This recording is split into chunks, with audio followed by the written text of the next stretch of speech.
Welcome to remix king channel. 500, 1000 రూపాయల currency నోట్లను రద్దు చేస్తున్నట్టు ప్రధాని నరేంద్ర మోడీ ప్రకటన చేయడం దేశవ్యాప్తంగా సంచలనానికి దారితీసింది. మధ్యతరగతి ప్రజలు, సామాన్యులు, నిజాయితీ పరులు ఇదో సాహస నిర్ణయమని కొనియాడారు.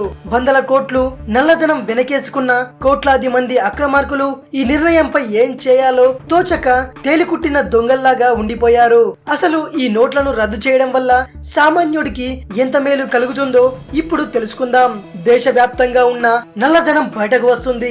ఒకవేళ వెల్లడించలేని వాళ్లకు ఆ డబ్బు చిత్తు కాగితాలతోనే సమానం. పేద మధ్య తరగతి ప్రజలకు అనేక రంగాల్లో కొత్త అవకాశాలు లభిస్తాయి.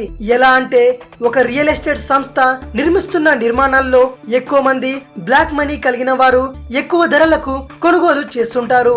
దీంతో సామాన్యులకు సొంతింటి కల అందలేని ద్రాక్షగా మిగిలిపోయింది. అయితే తాజా విధానంతో కొన్ని రోజుల్లోనే ఆ ధరలు దిగొచ్చే అవకాశం ఉంది. ఉగ్రవాదులు, సంఘ వ్యతిరేక శక్తులు ఎక్కువగా నకిలీ కరెన్సీ ద్వారా ఆయుధాలను సమకూర్చుకుంటారు. వీరికి తాజా నిర్ణయంతో ఎలాంటి సాయం అందకపోయే అవకాశం ఉంది. విపరీతంగా వ్యాప్తి చెందిన పెద్ద నోట్ల వినియోగం తక్కువ అయ్యే అవకాశం ఉంది. సామాన్యులు, మధ్యతరగతి జీవులు తమ వద్ద ఉన్న 500, 1000 రూపాయల పాత నోట్లను బ్యాంకులు లేదా పోస్ట్ ఆఫీసుల్లో మార్చుకోవచ్చు.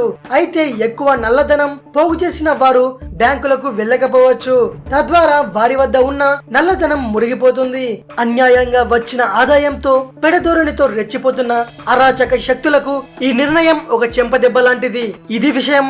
ఈ అంశంపై మీరేమనుకుంటున్నారో మీ అభిప్రాయాన్ని కామెంట్ రూపంలో పోస్ట్ చేయండి.